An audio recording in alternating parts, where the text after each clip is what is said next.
Hello বন্ধুরা, ভিডিওর প্রথমেই শুরুতেই বলি যে কড়াই নিয়ে কেউ কমেন্ট করো না, কারণ এই কড়াইটা আমার না, এই কড়াইটা আমার ঠাকুরদার। অনেক আগে আমার ঠাকুরদা এই কড়াইটাতে রান্না করতো।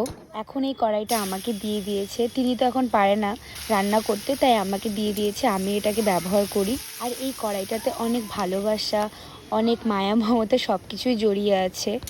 হ্যাঁ, হয়তো আমি ওনাদের মতন অত ভালো রান্না করতে পারি না, কিন্তু হ্যাঁ, চেষ্টা করি। আর আমার মনে হয় এই কড়াইটাতে রান্না করলে আমার রান্নাটা যেন আমার ঠাকুরদার হাতের মধ্যেই টেস্ট হয়ে যায়। যাই হোক, আজ রাতে আমি ডিম রান্না করছিলাম, তাই ভাবলাম একটু তোমাদের সাথেও শেয়ার করি। অনেকেই হয়তো অনেকভাবে রান্না করো, কিন্তু এটা একদম ইজি পদ্ধতি। যেহেতু আমি রাতের বেলায় করেছিলাম, তাই একদমই শর্টকাট রান্না করেছি। তোমরা কে কীভাবে করো কমেন্ট করে জানিও। তোমরা তো এখানে দেখতেই পেলে যে আমি কি কি দিয়েছি, একদমই শর্টকাটভাবে রান্না করেছি। যেহেতু আমি আর আমার বর দুজনেই খাবো, তার জন্য 3টা ডিমই আমি রান্না করেছি।